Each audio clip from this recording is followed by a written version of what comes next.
არჩევნების თემას რომ დავუბრუნდეთ. თქვენ წარადგინეთ დამოუკიდებელი კანდიდატებს, და თქვენს მიერ მოხდა მათი წარდგენა, რომლებმაც მოუგეს, ასე ვთქვათ, ქართული ოცნების მიერ წარდგენულ კანდიდატებს. როდესაც თქვენ წარმოადგენთ ჯერჯერობით ყოველ შემთხვევაში. რატომ არ ჩასვეს თქვენს მიერ შეთავაზებული კანდიდატები?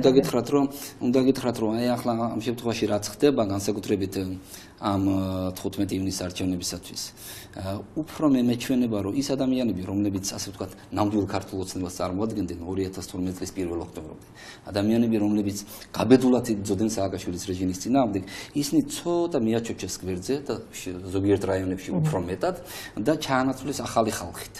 და ეს ახალი ხალხი 1 ოქტომბერამდე არის ახალი ხალხია? მე მიმაჩნია, რომ ბათუმის შედეგი დადგა, იმიტომ რომ შეკითხვები გაჩნდა, აი ის შეკითხვა, რაც ახლა თქვენ დამისვით, შეკითხვები მის მიმართაც გაჩნდა. ვის მიმართ არ დაისმებოდა ბატონ მურმან შეკითხვები? თქვენი კანდიდატურა ვინ იყო ქალაქის მერის შემთხვევაში? მაგას მე ვერ გეტყვით, ჩემი კანდიდატურა იყო უამრავი კანდიდატურა, მათ შორის გია ერმაკოვის კანდიდატურაც განიხილებოდა რამდენიმე კანდიდატურა, მე ნენელა დაპატარავდა ეს კანდიდატურების რაოდენობა და კოალიციაზე თქვენ შორის იყო გია ერმაკოვის კანდიდატურასთან შეთანხმება? პრაქტიკულად გადაწყვეტილება არა, რა თქმა უნდა, როცა უკვე კოალიცია მიიღებს გადაწყვეტილებას, ჩვენ მომხრე ვართ. მაგრამ გია ერმაკოვი არ იყო ერთადერთი ალტერნატივა, თქვათ ქალაქის მერობისა. მოიაზრებოდა კიდევ. არა, გვარს ვერ დავასახელებ, იმიტომ რომ საბოლოო გადაწყვეტილება თავიდან შევთანხმდით კოალიციის საბჭოზე, რომ გადაწყვეტილებას ქალაქის მერებთან დაკავშირებით საბოლოოდ პასუხისმგებლობას ვინ აიღებდა. პასუხისმგებლობას აიღებდა საქართველოს პრემიერ-მინისტრი ბატონი ირაკლი ღარიბაშვილი და მან აიღო სწორედ პასუხისმგებლობა. თუმცა გია ერმაკოვი როცა ოფიციალურად დასახელდა ბათუმის მერობის კანდიდატად, ქართულ ოცნებაში შიგნით პოლიტიკურ ორგანიზაციაში, იმ ორგანიზაციაში, რომელმაც 1 ოქტომბერი შვა ბათუმში და მთლიანად აჭარაში და მისი გაფართოება მთლიანად საქართველოს მასშტაბით, არა, ერთგვაროვანი დამოკიდებულება არ იყო გია ერმაკოვის მიმართ და მე მგონია, რომ ის შედეგი რა შედეგიც დადგა, ესეც არის. არჩევნებს ჩემონათი არიგებს 51%. მაგალითად პატარაია. ამ შემთხვევაში იქნებოდა მე ვფიქრობ, რომ პირველსავე ტურში დასრულდებოდა ყველაფერი.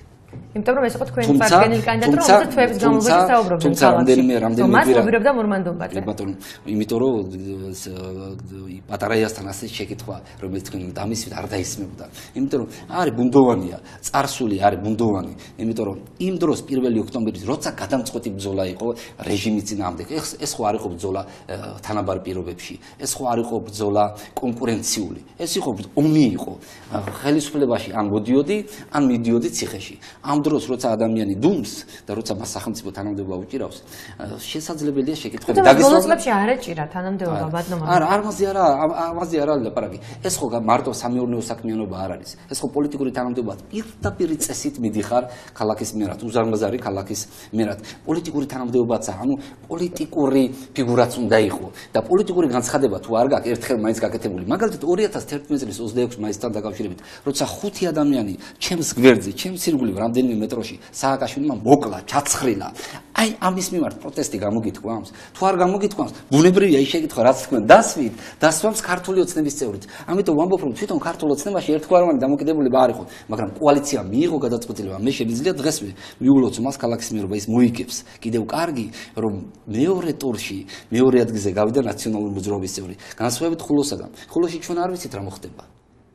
აი მე ხულოელებს ვუწონებ ამ არჩევანს. ოჩახ რომ კარგად მუშაობენ. არ არის აუცილებელი რომ მთავრობამ შეთავაზოს კანდიდატურა და მოსახლეობამ უპირობოდ მიიღოს. მას მისი აზრი უნდა კონდეს. ბატონო, თქვენ ახლა საუბრობთ არა როგორც ესე ვთქვათ, ხელისუფლების წარმომადგენელი, არამედ ჩვეულებრივი ოპოზიციონერი, რომელიც წლების წინ ჩვენ გვახსოვს. მე ახლა ვსაუბრობ დემოკრატიაზე, მე ახლა ვსაუბრობ პლურალიზმზე, მე ახლა ვსაუბრობ კონკურენციაზე. ეს მიყვარს. ჩემი ამოცანა ეს განვავითარო. არჩევნებს ჩემონათი არიგებს 51%. არჩევნებს იგებს 1%. ეს 1% დაგვაკვდა ჩვენ და დაგვაკვდა სწორედ იმის გამო, რომ 1 ოქტომბრამდე ეს შეკითხვები ისმება შიგრით ქართულ ოცნებაშიც. აი ამის თქვა მინდა. თუმცა მე უნდა მიულოცო მას გამარჯვება, იმიტომ რომ გარანტიას გაძლევთ, რომ ქართული ოცნების კანდიდატი გიორგი ერმაკოვი უახლოეს 2 კვირაში გახდება ქალაქის მერი ოფიციალურად. ბატონო მურმან, რომ დავუბრუნდეთ სიას და სიის საკითხს. თქვენს მიერ წარდგენილი კანდიდატები, ესე ვთქვათ, არიან უკვე გამარჯვებულები, თუმცა თქვენ საინტერესო თემაა. ხო, რატომ? საინტერესო თემაა, იმიტომ რომ ეს არ გამიკეთებია უჩუმრად, დამალულად, მალულად, ინტრიგნულად. მე ოფიციალურად ქართული ოცნების ცენტრალური ოფისი გავაფრთხილე, რომ იმ შემთხვევაში თუ მოცემულ ტერიტორიებზე ამ კანდიდატურებს ატოვებდნენ, მაშინ გარდაუვალი იყო ნაციონალური მოძრაობის, ასე ვთქვათ, წევრის გამარჯვება, ნაციონალური მოძრაობის კანდიდატის გამარჯვება. მე ნამდვილად დავასახელე, ვადასტურებ ხულოშიც, ქედაშიც, რამდენიმე ტერიტორიაზე ნამდვილად დავასახელეთ ჩვენმა გუნდმა, ნამდვილად დაასახელა დამოუკიდებელი კანდიდატი.